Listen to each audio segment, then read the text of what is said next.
Je me sers de mon scooter pour pouvoir me déplacer sans ma mère. Il faut faire attention parce que c'est pas comme une voiture, c'est plus petit et on est moins voyant qu'une voiture.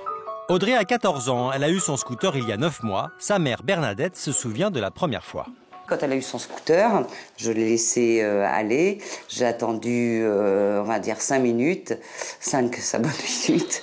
Et puis, j'ai fait le chemin derrière elle en voiture sans qu'elle me voie. À chaque fois que je voyais une voiture qui la frôlait, mais là, j'étais quand même inquiète.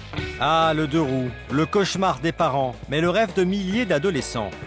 Deux conditions pour le conduire, l'accord des parents et passer le BSR, comprenez le brevet de sécurité routière, ce qui n'écarte pas le danger d'accident. Dans 75% des cas, vous allez vous faire percuter. Sur la route, plus d'un quart des tués sont des usagers des deux roues. Les plus touchés sont les 14-25 ans. Quand vous prenez le scooter, attention, 34% de tués supplémentaires en un an. De la vraie route au paysage virtuel. Dans son collège, ce matin, Audrey a rendez-vous avec un simulateur de conduite. Ce tout nouvel engin va tester ses compétences. Voilà. Et ça commence mal. Qu'est-ce qu'on voit? Voilà. Regarde bien. Toi, tu es quasiment à l'arrêt. Donc, il n'y a pas trop de risque. Par contre, lui, il arrive en pleine vitesse. Audrey a été percutée par un autre véhicule. Tournez à gauche au prochain feu. Voilà. Elle continue sa route, mimique concentrée, très concentrée. Regarde bien. Ça commence à venir, pourquoi elle a des accidents? Pourtant, ça fait à peu près 6 mois, 8 mois que tu conduis un cyclomoteur. Est-ce que tu es déjà tombé? Oui. Tu es déjà tombé? Pourquoi? C'était un virage et j'ai été trop vite pour tourner. Tous les accidents, c'était après un virage. Cette simulation révèle une réalité. Démarrez le moteur. pour ceux qui n'ont jamais fait de scooter, le simulateur ne remplace pas le brevet de sécurité routière. C'est une manière de se familiariser avec la conduite sur deux roues. Voilà. Donc là, Pour sa première fois, Titouan n'a pas un parcours facile. Il roule dans le brouillard. Qu'est-ce qu'il aurait pu faire qu'il n'a pas fait? Un doublé. Ah oui. J'y ai pensé. Tu y as pensé, mais tu ne l'as pas fait. Et pourquoi tu n'as pas doublé? Ligne blanche. Excellent. Ce sera un sans faute pour le trajet de Titouan.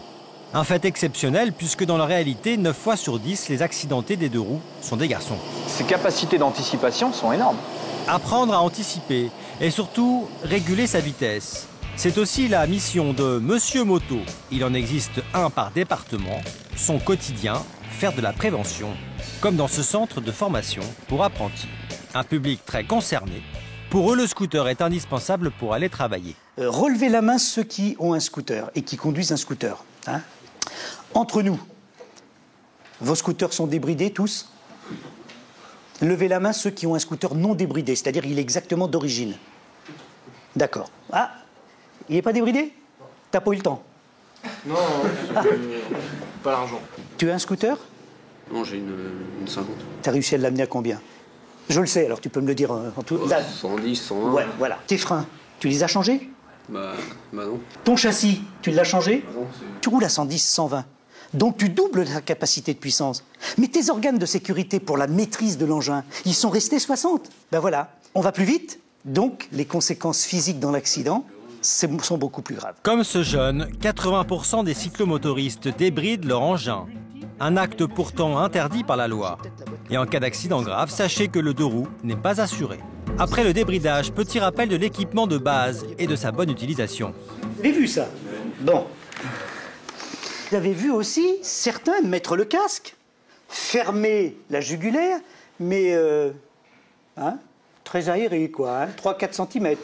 À 90 km/h, le poids du casque passe d'1 kg à 80 kg. Je passe par-dessus le guidon, mon casque avec 80 kg de poussée essaye de partir, un bel uppercut qui me vient en dessous, notre fameuse mâchoire casse, les dents arrachées, muscles, tendons arrachés.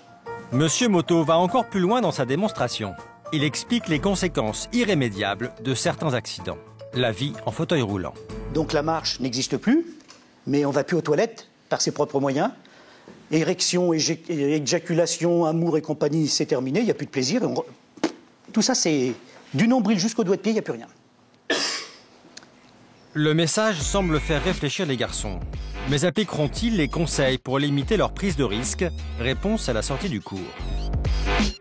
J'ai le manteau, mais je le mets pas vu qu'il fait trop chaud. Au niveau de mon casque, je vérifierai plus souvent, voir si ça ballotte pas trop en fait. Voilà. On savait que c'était dangereux, mais on savait pas que c'était aussi facile de se faire mal. Casqué mais en sweatshirt, le jeune apprenti repart en scooter. Pendant ce temps, Titouan, notre collégien à l'aise dans la conduite virtuelle, rentre en car. Je mets une demi-heure, 45 minutes matin et soir avec le bus. Et si j'avais un scooter, je mettrais environ un quart d'heure, 10 minutes à rentrer chez moi. Pourquoi t'as pas de scooter Parce que mes parents, ils veulent pas que j'ai de scooter, ils estiment que c'est trop dangereux. Eh oui, les parents de Titouan font partie des 70% qui refusent d'acheter un scooter à leur enfant. Le simulateur s'est bien passé? Oui. T'es tombé? Non, même peut-être cette fois. J'ai même fait le meilleur truc. J'ai quand même réussi à anticiper chaque risque d'accident dans le brouillard. T'es conditionné pour ça uniquement. Que le jour où tu vas aller te promener en scooter, tu seras peut-être moins conditionné. Tu penseras plus à là où tu veux aller que... Ouais. Pas forcément. Outre l'argument financier, sa maman a toutes les bonnes raisons pour que son fils ne roule pas en deux roues. 14 ans, un peu passé, c'est la période d'adolescence. Je pense qu'on peut, même s'il est plutôt sage et raisonnable, faire comme tout le monde, c'est-à-dire se lancer un peu plus et faire des imprudences. Donc je préfère qu'il fasse du vélo. En plus, c'est dans le vent, c'est plutôt développement durable, c'est plutôt écologique le vélo. Allez Titouan, courage, plus que 4 ans avant le permis de conduire.